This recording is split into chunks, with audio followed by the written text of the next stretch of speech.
Thank you, Madam Deputy Speaker. Can I start by thanking the Backbench Business Committee and commending the Honourable Member for Briggan Gould for securing this vital debate. Like him, I am honoured to say that this debate will also be my first speech from the dispatch box. I thank him very much for his warm words and hope that I am able to offer the House even half the eloquence that he spoke with at this time last year and indeed earlier this afternoon. I agree entirely with my opposite member, the Honourable Member for Makerfield. It has been a privilege to hear honourable members from all sides of this House this afternoon make powerful, and especially in the case of the member from Leeds North West, often very personal contributions to this debate. This year, the theme for Holocaust Memorial Day is the power of words, and it is a theme that has been demonstrated perfectly in this chamber today. Like many others, my right honourable friend from Chipping Barnet and my honourable friends from Hendon and East Renfrewshire all shared moving stories from their own constituents. As the last of those who survived the Holocaust are lost to us, the weight upon those words, those stories, and those memories only becomes greater. My young daughter's generation will not have the privilege of hearing about the horrors of the Holocaust from those that lived through them. And so the task falls to us and to the young ambassadors mentioned by my honourable friend, the member from Walsall, to keep alive the terrible lessons that the Holocaust teaches, to remind a new generation of where the road of prejudice, hatred, and dictatorship ultimately leads. Because the truth is that those words so often associated with the Holocaust, never again, have too often proved false. Whether in the tragedy of Srebrenica or Rwanda, the violence that stems from prejudice has never truly left us. And sadly, as we have heard today, we can see that that prejudice is still prevalent with us. A comprehensive survey by the Institute of Jewish Policy Research concluded that 30% of the UK population hold one or more anti-Semitic attitudes. 30%.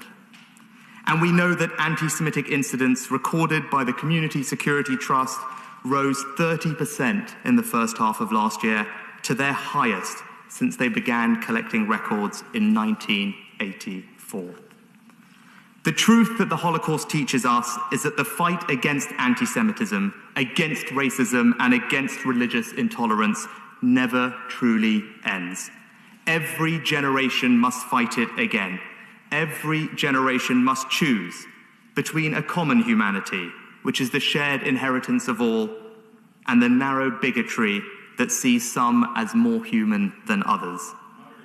Because, it's been delightful. Would the Minister consider that it would be very beneficial to reach out to all of those young ambassadors and to lay on a special reception for them either at Downing Street or here in Parliament so that they can be inspired and know that they can go out and advocate with courage and with strength and with humility and with power the words that are necessary to convey to the next generation this important memory. People like Kerry Beckerstaff from Bloomfield Collegiate, other young women, other young men who have decided to become ambassadors for this cause, would he consider doing that? Well, Fred makes an excellent point, and one which I absolutely will consider and take up with the right people in my department and others. The Holocaust did not begin in the gas chambers. It began in the minds of ordinary people. People who, spurned on by Nazi propaganda, allowed words spoken to slowly erode the value of Jewish lives. And the story is always the same.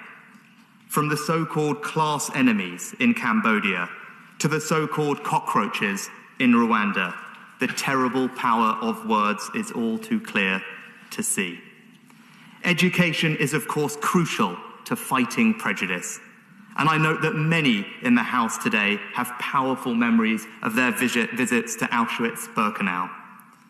And for that, we must, of course, thank Karen Pollock, the CEO of the Holocaust Educational Trust, who, along with her team, is an inspiration to us all.